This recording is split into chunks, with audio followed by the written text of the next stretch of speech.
Booked, the bookstore education podcast brought to you by the American Booksellers Association. This episode is part of our Bookseller Lightning Talk series, in which booksellers present short talks on tech tools, organizational strategies, communication methods, or innovations they've made in their stores.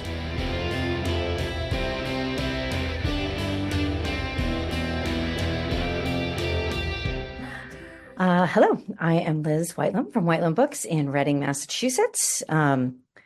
We are kind of a small to medium store, about 1,600 square feet. We have 12 team members. Everybody except me is part-time. And some people are really super duper part-time. So much like Amani was saying, sometimes we have people who only work on weekends because we have several teachers, for example, and this is a part-time thing. And so because everybody is rarely in one place at one time, we need asynchronous communication that everybody's going to see and understand. One thing that I didn't necessarily say here on my presentation, we have checklists. We have an opening checklist, midday checklist, and a closing checklist. And part of the checklist when you come in include that you have to look at Slack. So it's like we're making sure that people are using the tool. So for those of you who don't yet use Slack, Slack is an app that you can use on a desktop or on a phone and you create channels to organize information and communication. So what I'm sharing here, I thought I would show like just literal examples of things that we are using in our store so that you can see how we use it. Every store has their own channels that they choose to create. We definitely have had channels evolve over time. There's, every once in a while there's a need to add a new channel.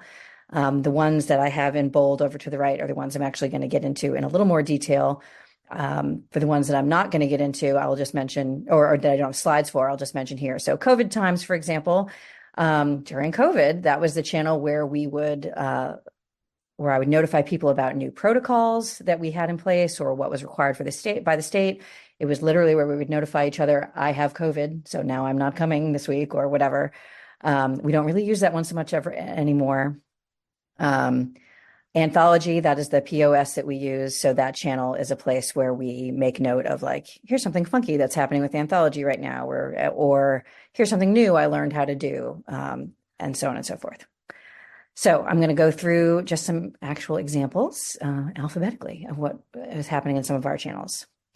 So ARC Party, pretty obvious. As you know, we all get a deluge of ARCs coming in.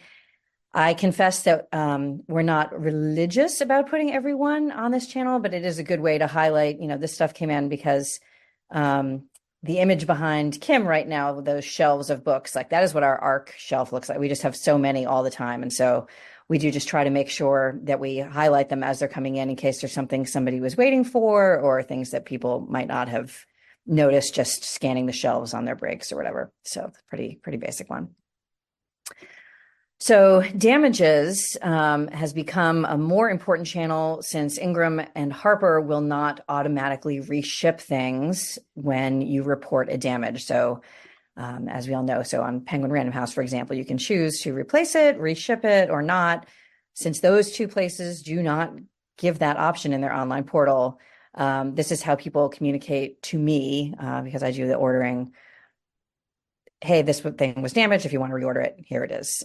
So when I'm ordering, when I'm creating purchase orders, frequently, I just always refer back to this channel to make sure, is there anything that hasn't been reordered that I was meaning to do? Events, both the lead up to events and the dismount from events. Frequently you have books coming in. So somebody receives a shipment and they're like, oh, we have, 24 of these. What's this for? And so Jean is our events coordinator and she will generally post like, here's what's coming up. Here's what to be on the lookout for. Sometimes if an event is tricky or has extra supplies or equipment, something beyond books, people will just document in Slack. What is there? Where did I put it? Where can you find it? What's it for?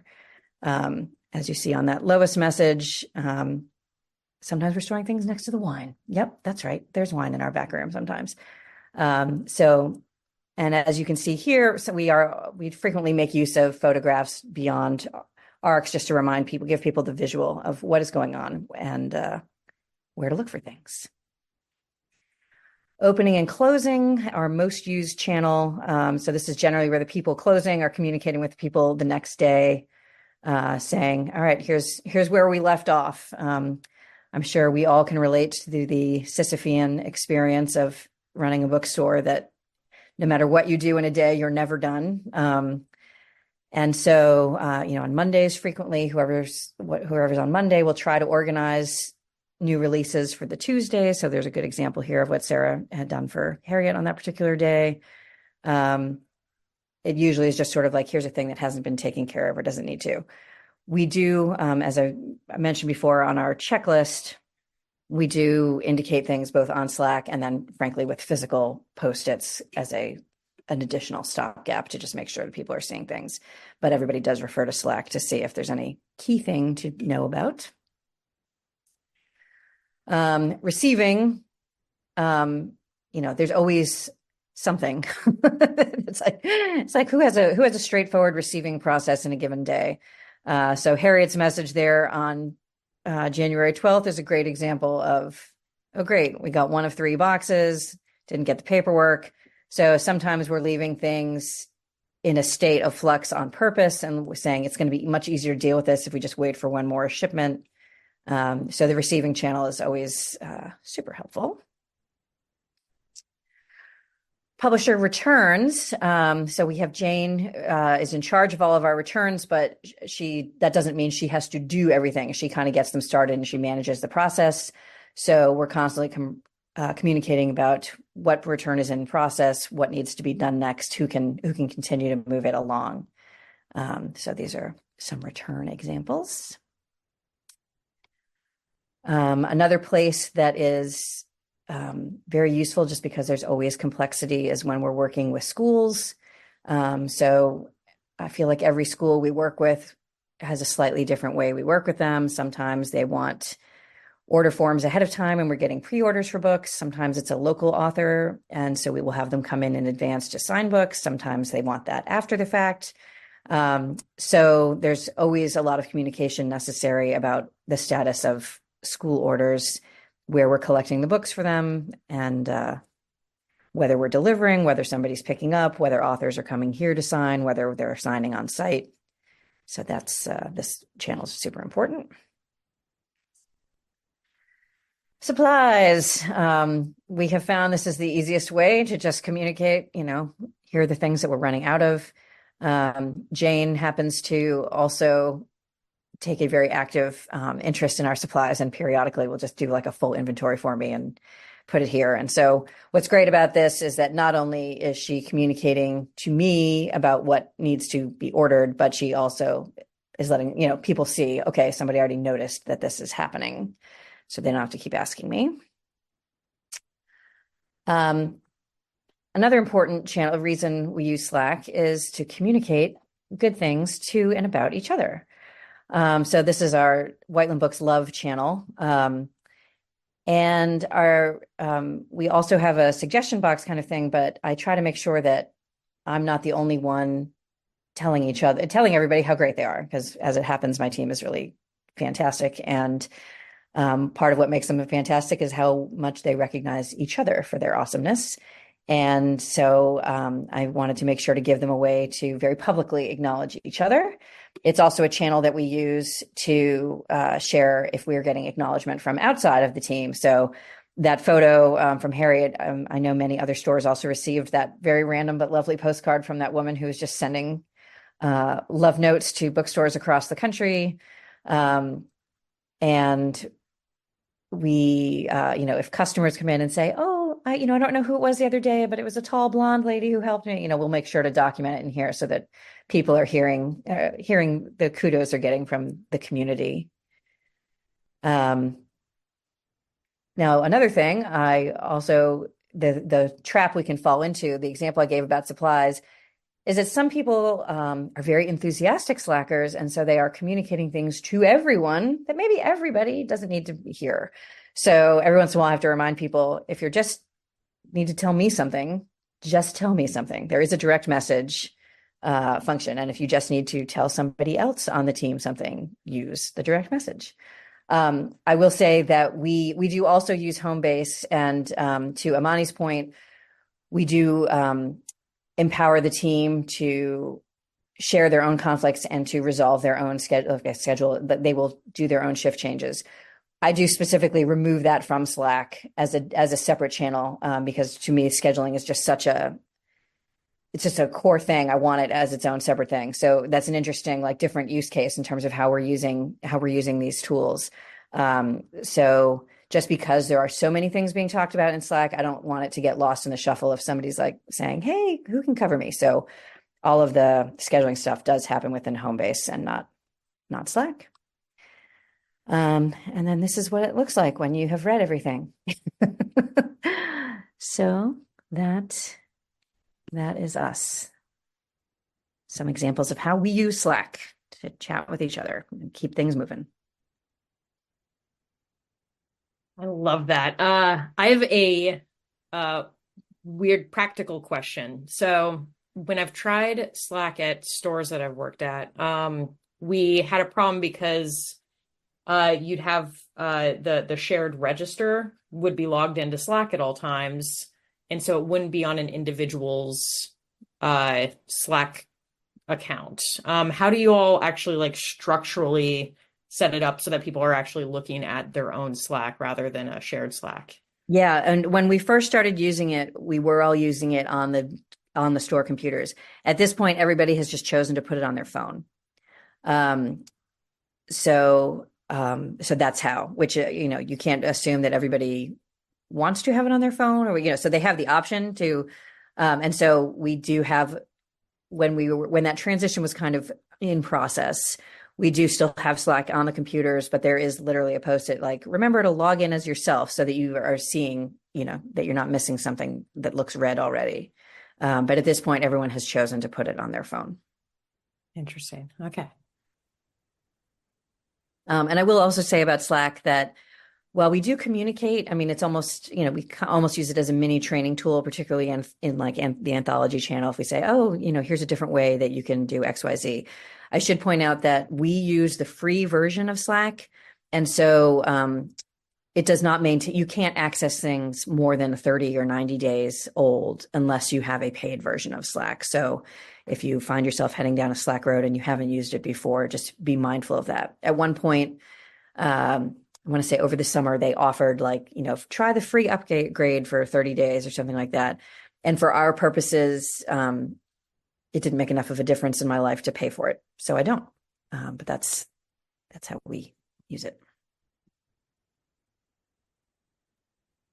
Tegan, how do we draw boundaries time-wise if everyone has Slack on your phone?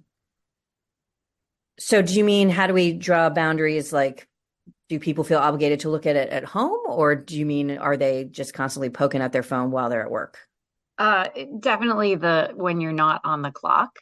I found that I felt responsible for things. And then when I would come on shift, if I'd said to myself, I'm not going to check it while I'm not on shift, I would have to come 15 minutes early to catch up on shift. Whereas we just have a little notebook that we look at instead of Slack. And so it's kind of all of the latest things are right in a little notebook, and it's super old school, but wondering how you define that for your employees and ask them to interact with Slack or give them permission to shut it off. Gotcha. So yes, they all know that they don't have to look at it when they're not at work. Many of them choose to. I have a lot of, so first of all, we've been open for 7 years, and everybody who is on the team has been there at least 2 years at this point, and many of them for the full 7. So for people who are extremely part-time, they just happen to feel, they feel ownership of the store. And so a lot of times they just choose to be kind of paying attention. People don't really abuse it. People are not on Slack there's not constant communication. It's not being constantly 24/7. As I said, as part of our opening checklist, part of what we're saying that people should be doing before they're really engaging on the floor is taking a few minutes to look through Slack, which I think is kind of the same thing. If it was written in a notebook, you'd still need to take a few minutes to sit there and read the notebook. It's just, what are you reading on? But generally, I have not had any, I do actually ask that question periodically, or are people feeling oppressed by Slack notifications happening, during your real life? And everybody seems pretty jiggy with it. So, but you're right. It's an important thing to check in with people that they're not feeling pressed by it outside of work. I will say it's also true that because we have people in roles, our school coordinator, our events coordinator, who are not, very much part-time, but run things that are like kind of ongoing, they do tend to respond to stuff outside of when they're physically at the store. But anybody that I have working on things like that, they also keep track of hours spent outside the store, and we add it to timesheets. So they're still compensated if they're spending significant time at home. Just for our podcast listeners out there, you do have the ability to set notifications to only alert you on certain days or times for both Homebase and Slack. So thank you to Amani for that. I definitely use that frequently, as my colleagues will tell you, because it is absolutely pivotal for our work too. So. And I will say, as a store owner, I also make sure to turn it off. Mm-hmm. Sometimes it's like there's something you could be thinking about all the time. Sometimes you just have to set your own boundaries, for sure.